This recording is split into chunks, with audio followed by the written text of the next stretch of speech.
The first day of office for President Trump in his second term was very eventful. A lot of bills passed, a lot of things which he promised are beginning to be put into action, especially the 25% tariffs against Mexico and Canada take effect from the 1st of February. It's not a joke anymore. He has already signed the emergency along the southern border. And most importantly, when a reporter asked him if Spain would also be subjected to such tariffs, this is what he replied. Respect of the countries in NATO that spend the least amount of money, like Spain, France, below the 5%. Spain is very low. And yet, are they a BRICS nation? What? They're a BRICS nation, Spain. You know what a BRICS nation is? You'll figure it out. But, and if the BRICS nations want to do that, that's okay, but we're going to put at least a 100% tariff on the business they do with the United States. You know what the BRICS is, right? You guys know. Brazil, You know what I'm saying, right? So the BRICS nations, should they launch their own currency, are looking at 100% tariffs on top of whatever else that is going to be levied. So there is something more than what they had bargained for, in my opinion. I think Sumit Peer and I have been talking about this, that China is one of the most affected, or will be one of the most affected, but I would not put Russia or India. I mean, if it's 100% tariff on Indian products being exported to US, that's pretty nasty. Garments, for example. Anyway, these are all the things that are happening today, and Marco Rubio won confirmation unopposed, 99-0 in the Senate, and Vivek Ramaswamy has quit DOGE and has announced that he is going to make a run for the governor of Ohio in 2026. I think that's in November 2026. Actually, I have put a separate shorts on that. Do watch that one to get an idea of what Vivek is looking at. And I would suggest that he also look closely at running for the governor of California. That might be a really good one. California is the wokest state that I can think of. Maybe it will be number 2 after New York or even Washington. But be that as it may, all these people are more or less the same level of wokeness.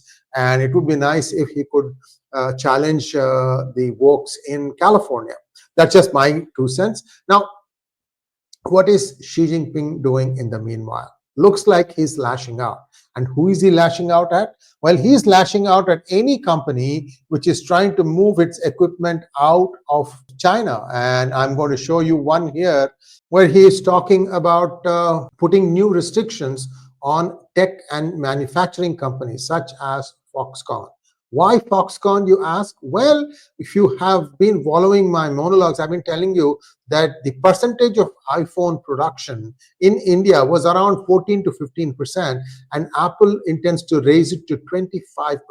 And for that, they need a lot of machinery moved from China to India. And this is where our story starts. China is reportedly restricting the movement of employees and specialized equipment needed for high-tech manufacturing to India and Southeast Asia. So what they have done is they have prevented their employees from leaving. But Foxconn, being a Taiwanese company, they can probably offset that by sending engineers from Taiwan instead. So that part is covered. But the physical, large robotics-like production equipment that has been installed by Foxconn in China, that needs to be moved to India, and that's where there are some problems. And Foxconn and Apple have complained to India to do something about it. Although I don't know what India can do, they'll have to figure out what is the obstruction and what is the way to get around that. See, sometimes what happens is, this is government bureaucracy, red tape, get that permission, this permission, is it this worthy, that worthy, blah, blah, blah, and slow things down, right? This is standard practice. When bureaucracy wants to be slow, it can be very slow. And if it wants to be fast, it can be very fast. The secret goal behind all this appears to be to bolster domestic production and try and test the patience of Apple, for example, to see if they would maybe reconsider moving production out of China and keep it there. That way, the population in China will also get good jobs.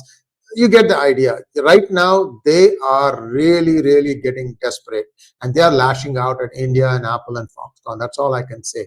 Now, how does this affect the production? I'm sure things will be become clear in a few days. But I am also certain that Foxconn will be able to make these machines elsewhere and get them into India, or even build them in India itself. All you need are the starting products. I don't think it's that much important. I mean, that's the worst case scenario. Having paid for their manufacturing equipment, they have every right to take it out.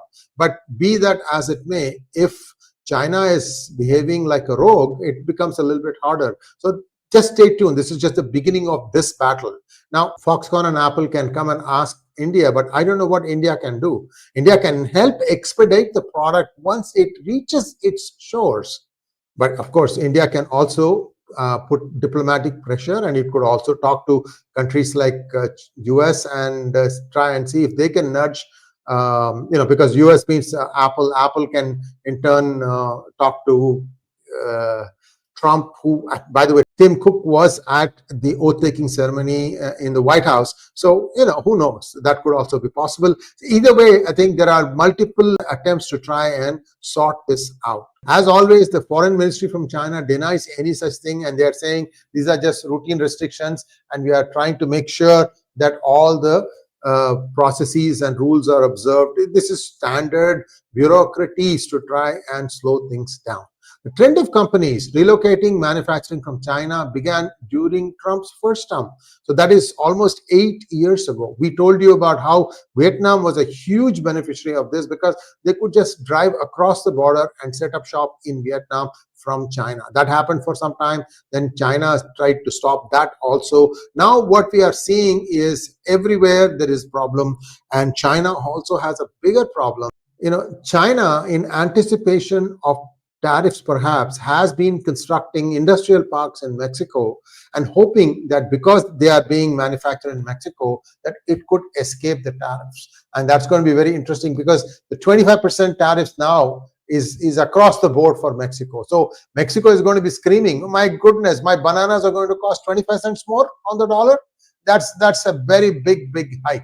So things are up in the air right now. A lot of huffing and puffing and steam letting is going to happen, and I would be curious to see what the Canadian politicians are going to say, because the 25% tariffs goes into effect on 1st February for both Canada and Mexico. Thanks for watching. Please like, share, and subscribe to our channel. Don't forget to click on the bell button for notifications. Namaskar.